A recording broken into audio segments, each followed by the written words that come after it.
এসো এসো মা, এই এই ক্যাফেটা তোমার। এই ক্যাফেটা আমি তোমার নামে খুলেছি, মাই মমস ক্যাফে। সত্যি? জানিস অগ্নি, আমার খুব স্বাদ ছিল নিজের একটা হেঁসেল করব। তারপরেই ভেবেছিলাম আমি হয়তো এই জীবনে আমার স্বাদ পূরণ করতে পারবো না রে। কিন্তু কিন্তু এখন তো দেখছি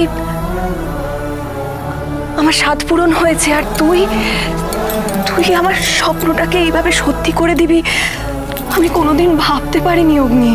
তুমি খুশি তো? হ্যাঁ, এসো এসো, এখানে না তোমার জন্য একটা বিশেষ জায়গা আছে। এসো এসো, দেখাচ্ছি।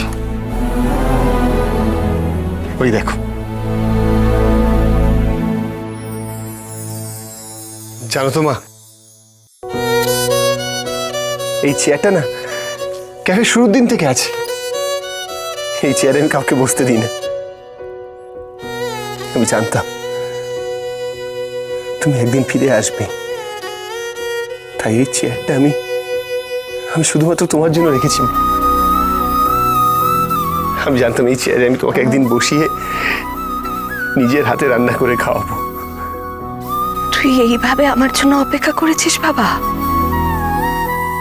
আর আমি কেমন মা বলতো, সবকিছু ভুলে গিয়ে সব হারিয়ে। আচ্ছা ঠিক আছে, ঠিক আছে, হয়ে গেছে তো। প্লিজ আর হারানোর কথা বলো না।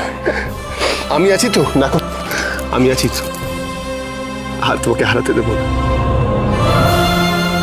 মা, এতগুলো বছর এই যে তোমাকে ছাড়া থেকেছি না, আমি সব সুদে আসলে নেবো। আমি দেখো প্রচুর আনন্দ করবো, এনজয় করে কাটাবো পুরো লাইফটা। তুমি একদম চিন্তা করো না। তুমি দাঁড়িয়ে আছো কেন? তুমি বসো না, বসো বসো বসছি বসছি। শোনো, তুমি বসো এখানে। আমি আমি আমি তোমার জন্য স্পেশাল রেসিপি রান্না করে নিয়ে আসছি, ঠিক আছে? ওকে।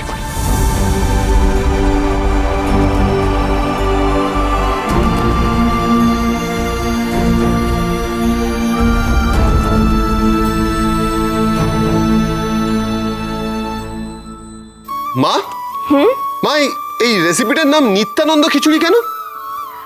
একবার কি হয়েছিল জানিস? সেদিন যেন বাড়িতে কি একটা পুজো ছিল, খিচুড়ি আর লাবড়া করেছিলাম। তখন তো বয়সটাও আমার খুব কম ছিল। আন্দাজ যে সবসময় ঠিক মতো দিতে পারতাম তা কিন্তু নয়। তো খিচুড়ির পরিমাণটা ঠিক হলেও লাবড়ার পরিমাণটা কম হয়ে গেছিল, বুঝলি?